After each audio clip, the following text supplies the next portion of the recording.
जी इस जमाना अलग हो गया है कि भगवान से भी लेन देन का मामला चल रहा है कि आप मेरा ये काम कर दो तो ये हो जाएगा, और काम एक भी नहीं हुआ तो भगवान बदल ले कि वही कहीं और माथा टेकते हैं, यहाँ तो काम हो नहीं रहा। तो ये भक्ति नहीं होती। तो एक तो जो परसेप्शन भक्ति का बन गया है कि भजन कीर्तन पूजा पाठ कर लिया और भक्ति हो गई। भक्ति का असल मीनिंग है सरेंडर, समर्पण। और समर्पण व्यक्ति कब करता है? जब पहला चीज विश्वास होता है कि वो जो भी करता है वो सही करता है। मुझसे कई बार लोग पूछते हैं कि आप बहुत ज्यादा डिप्रेशन में नहीं जाते, या कोई आपने सब कुछ देखा है, चाहे स्ट्रगल है, इंसल्ट है, रिजेक्शन है, हर फील्ड में हर चीज होती है। अगर आप आगे बढ़ रहे हैं, कोई पोजीशन पे जाने की कोशिश करें तो आपको इनका सामना करना पड़ेगा। ये जिंदगी के साथ आता है तो आपको सामना, लेकिन मुझे कभी दिक्कत नहीं दी ये चीजें। क्यों? क्योंकि जो मैंने कहा समर्पण, मुझे पता है कि एक ऐसी शक्ति ऊपर बैठी है जो मेरा बुरा नहीं चाहती। तो कई बार बुरी चीजें भी मेरी जिंदगी में हो रही है, मुझे पता है वो मेरे अच्छे के लिए है क्योंकि वो कर रहा है। तो ये समर्पण, ये भक्ति है। तो ये आपको हारने नहीं देती। क्यों हारेंगे आप? क्योंकि आपको पता है ना कि वो हारने देगा नहीं। तो आप अपने आप गिरे, आप फिर उठेंगे कि नहीं भाई अभी गिरना शायद जरूरी होगा, उसका इशारा है, इसीलिए चलो फिर उठते हैं, फिर आगे बढ़ते हैं। तो अर्जुन ने भी जब समर्पण की बात गीता जी में आती है तो कई लोग कहते हैं कि धर्म का मतलब होता है अंधविश्वास। नहीं, क्योंकि अगर अंधविश्वास होता, अंधविश्वास में क्वेश्चन करना अलाउड नहीं होता आपको। गीता अगर सिर्फ भगवान की बात होती तो 2 पन्ने में खत्म हो गई होती। ये दोनों के बीच की बात है जिसमें अर्जुन ये जानते हुए कि सामने कौन खड़ा है, क्वेश्चन करने के तो कोई सवाल ही नहीं था वहां पर कि भगवान लड़ने बोल रहा है, क्या क्वेश्चन करना। पर उसने कंटिन्यूअसली क्वेश्चंस किए हैं। पर उसका भी नाम आया था समर्पण, कि वो समर्पित होकर क्वेश्चन कर रहा था कि ये जो खड़ा है ये मेरे हर सवाल का जवाब जानता है, ये मुझसे कभी कुछ गलत काम नहीं कराएगा।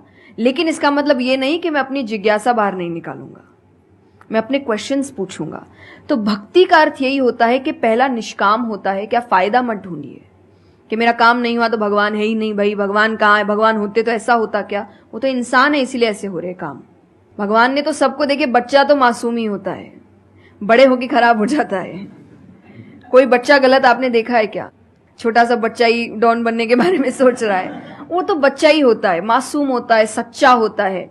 तो भगवान इसलिए कहते बच्चे भगवान का रूप है, क्योंकि वो एकदम प्योर होते हैं।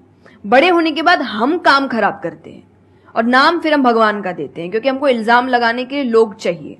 ये फेलियर्स के लिए भी, आप फेलियर्स के लिए भी हम कहते हैं मेरा काम अच्छा नहीं था, मेरा समय अच्छा नहीं था, मुझे पेरेंट्स ने सपोर्ट नहीं किया, मेरे पास ये नहीं था। वरना अगर देखा जाए इन्हीं सिचुएशन में कई लोग हैं जो काम करके आगे बढ़ जाते हैं।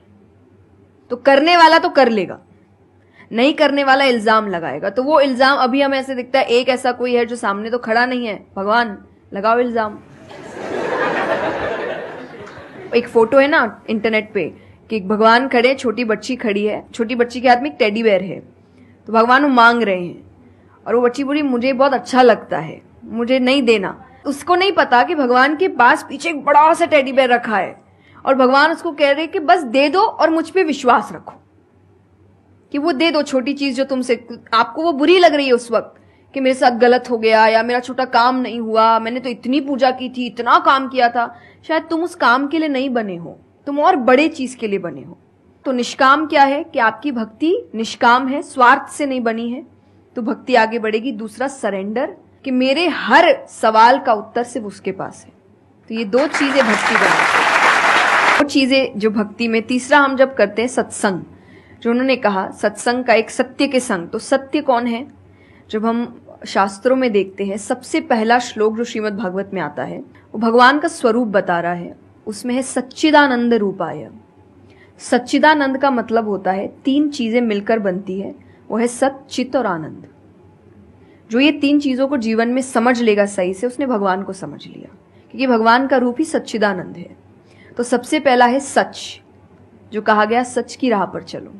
जो हम ये एक्चुअली आपने एग्जैक्ट वर्ड उस वक्त बोले, मैं अपनी कथा में भी कहती हूँ कि आजकल हम इतनी छोटी छोटी बातों पे झूठ बोलते हैं।